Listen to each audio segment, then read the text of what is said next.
Salut à tous, ravi de retrouver sur canalturf.com, nouveau Quintet Plus et nouveau The 5 chez notre partenaire The Turf en ce vendredi 10 février. Une épreuve qui se déroule sur les programmes de Cagnes-sur-Mer, elle est réservée aux trotteurs. Ils sont 18 au départ, des chevaux de 6 ans et plus, 9 au premier échelon, autant au second. Voici mon pronostic, j'ai placé en tête le 14 Singapore Sling, la jument est au mieux, elle reste sur 3 convaincants podium. Vincent Martin s'en attend une nouvelle fois une performance de choix. Certes, il faudra composer avec un handicap initial de 25 mètres, mais a priori, elle a le potentiel pour une nouvelle fois jouer les tout premiers rôles. C'est une jument de qualité. Je lui poserai le numéro 9, Reader Jill, le cheval est au mieux. Il reste d'ailleurs sur un succès le 23 janvier sur les plans de Marseille Vivo. Une confirmation est attendue dans son entourage. Il est bien engagé au premier échelon et surtout déféré des 4 pieds. Le 15, Reyes, lui aussi est en forme, confirmé à ce niveau et se plaît à Cagnes-sur-Mer. Il reste sur 2 podiums. Une confirmation est attendue. C'est un cheval dur à l'effort qui apprécie donc les parcours de tenue. Le 4, Starborough, attention à lui, il est sur la montante, 5e, puis 3e en dernier lieu. Le cheval est en progrès actuellement cet hiver. Seul bémol, il ne sera pas déféré des postérieurs comme il l'était lors de ses 2 derniers parcours. Ensuite, j'ai retenu le 11, Ramsès de Bléquin, qui reste sur un récent succès, puisqu'il s'est imposé pas plus tard que mardi dernier sur le parcours qui nous intéresse. Preuve de sa bonne forme, ce jour-là il s'imposait facilement. Une confirmation est attendue, s'il peut bénéficier d'un bon parcours caché et se faire ramener sans faire trop d'efforts, il devrait pouvoir répéter. Ensuite, j'ai retenu dans cette épreuve le 5, Sacchetti, déféré des 4, le cheval a bien travaillé pour cette course. Dans son entourage, on ne serait nullement surpris de le voir figurer à l'arrivée du Quintet. Ensuite, j'ai retenu le 18, Caline Delorge et le numéro 17, Rickshaw, qui possèdent de sérieux titres dans ce genre de catégorie. Caline Delorge qui s'est classé 5e du Quintet disputé mardi à Cagnes. Reste à savoir si ces 2 chevaux qui viennent d'ailleurs de s'affronter mardi dernier ont bien récupéré de leurs récents efforts.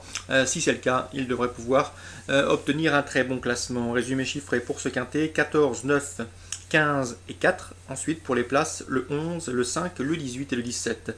Concernant la Réunion 2 qui se déroulera sur les pommes de Pau, réunion initialement programmée sur les pommes de Toulouse et transférée en raison des mauvaises conditions météorologiques actuelles sur l'hippodrome de Pau et sa PSF, eh bien, dans la 4e, sachez que j'ai pu m'entretenir avec le jockey Olivier Trigodet. Il monte dans cette épreuve le 404 Verdo. C'est un poulain estimé au sein de l'écurie de Carole Dufraîche. Le cheval a bien débuté sur les plans de Bordeaux, se classe en 2e. Ici, le cheval est loin d'être à 100%. Il a à peu près à 80% de ses moyens. Il n'a pas travaillé comme souhaité. Cela dit, c'est un cheval de qualité. Et même en respectant, on va le respecter dans cette course. On ne va pas lui demander l'impossible. Il a les moyens de prendre une petite place. Pourquoi pas une 2e, 3e place au regard de ce potentiel. Car le lot n'a rien d'extraordinaire. Je lui préférais tout à fois le 408 At Premium. Auteur de débuts encourageants sur les programmes de Deauville début décembre. L'élève de Xavier Thomas de Mault, à mon avis, doit pouvoir confirmer, pourquoi pas ouvrir son palmarès dans ce genre de catégorie. Donc le 408 At Plenium sera mon préféré, devant le 4 Verdo. Concernant le 9, oui, pensionnaire de Jean-Claude Rouget, il n'a pas montré encore sans doute l'étendue de ses possibilités, il visera sans doute une place ici. Le 405 Hollywood Cat, et le cheval est en progrès, il me semble également capable de jouer un bon rôle, tout au moins pour une place. 404, 408, 405 et 409. Dans la 6e, j'ai pu m'entretenir avec l'entraîneur Philippe Vidotto. Il présente le 607 Celtic Road. Le cheval a déjà bien fait sur le sable. Sachez également qu'il a bien travaillé. Sachez aussi qu'il a été supplémenté pour courir cette compétition.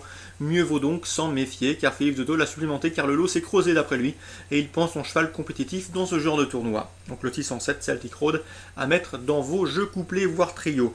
Dans cette épreuve, je lui opposerai surtout le 602 1000 Miles et le 603 A Star Is Born, qui ont au commun d'avoir très bien couru récemment et à plusieurs reprises sur cette PSF paloise. Rien ne s'oppose à une confirmation de leur part. Donc le 602 1000 Miles et le 603 A Star Is Born pour une confirmation sur le sable palois. Le 607 Celtic Road semble en mesure de venir quelque peu les chatouiller. Voilà pour les informations de ce vendredi 10 février sur l'hippodrome de Pau. Je vous souhaite comme d'hab de très bons jeux à tous et on s'est dit rendez-vous demain pour une nouvelle émission.